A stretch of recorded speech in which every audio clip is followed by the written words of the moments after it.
Mkuu wa wilaya ya Kati, Rajab Ali Rajab, amewataka madiwani wa manispaa ya Mji Kati kufanya kazi kwa mujibu wa sheria za serikali za mitaa iliyopo, sambamba na kupitia sheria namba 7 na 8 za serikali za mitaa na tawala za mikoa ili kuweza kujua majukumu yao na wajibu wao ndani ya manispaa hiyo. Akizungumza wakati wa uapisho wa madiwani hao, amewataka kuwa na mashirikiano na kufanya kazi kwa uaminifu. Na kitu kikubwa cha msingi kwetu, swala la mwanzo, kazi yetu ya msingi kwenye ile sheria ukiangalia, manake ni usafi. Na swala jingine ni ukushanyaji wa tozo hizi na ada ndogo ambazo zinakushanywa kwa mujibu. Kwa hiyo tukamsimamia mkurugenzi na watendaji wake tukaongeze mapato ya wilaya yetu. Kwa sababu ili tuweze kupata tripu nyingi na posho nyingi, maana kwanza tukusanye. Anaweza akawa diwani mkali huu, kwa pengine anasema safari nimenyimwa, sijui posho hii imekaa hivi, lakini pengine kwenye wadi ambayo yeye yupo maduka hayana leseni na ya wala haja angalau kuja kukumbushia huku kwa mkurugenzi, angalau akafuatilia tukaona hizo leseni zilipwaje.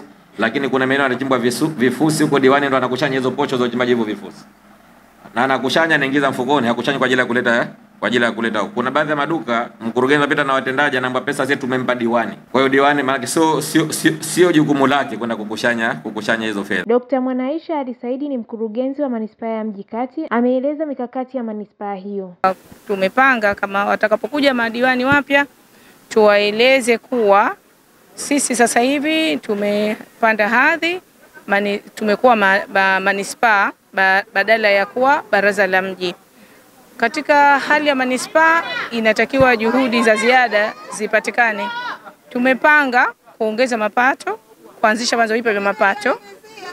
Mfano, tuna majengo yetu mengi ya zamani yamechakaa, tuna mpango wa kuyaboresha kwa kuyabomoa na kujenga nyumba za ghorofa.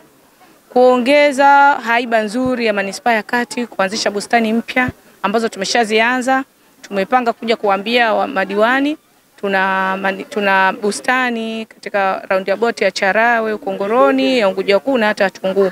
Unavokuwa manispaa basi tunatamani pia na ule mji haiba yake ipendeze, kuweka bustani katika barabara zetu, kuweka madustbin kwenye barabara kuu ambazo tayari zipo katika taratibu wa mbali sasa hivi. Kwa upande wao madiwani walioapishwa wameeleza matarajio yao katika utekelezaji wa majukumu yao. Na mimi naahidi nitalisimamia baraza hili kwa kutekeleza majukumu yangu niliopewa, lakini pia namwahidi rais kama anavyotaka yeye tufanye kazi kwa bidii ili manispaa yetu izidi kuwa juu zaidi, iwe jiji.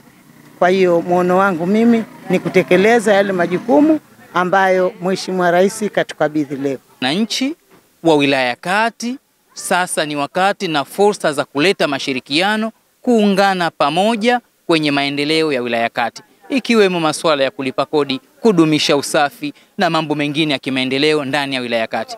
Lengo letu kuhakikisha kwamba wilaya ya Kati inang'aa. Mikakati yetu ni kwenda kuviimarisha vile vyanzo vyetu vya mapato vyote vilokuwemo ndani ya wilaya yetu ya Kati.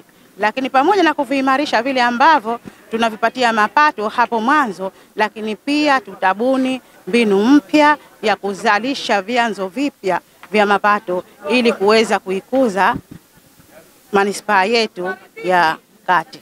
Jumla ya madiwani 16 wameapishwa kutumikia manispaa hiyo. Mtazamaji wa Zan TV TZ Online, toa maoni yako kuhusu video hii. Usisahau kusubscribe, kulike, kushare na kucomment. Amina Adam, Zan TV TZ Online, ni tunu yetu, elimika zaidi.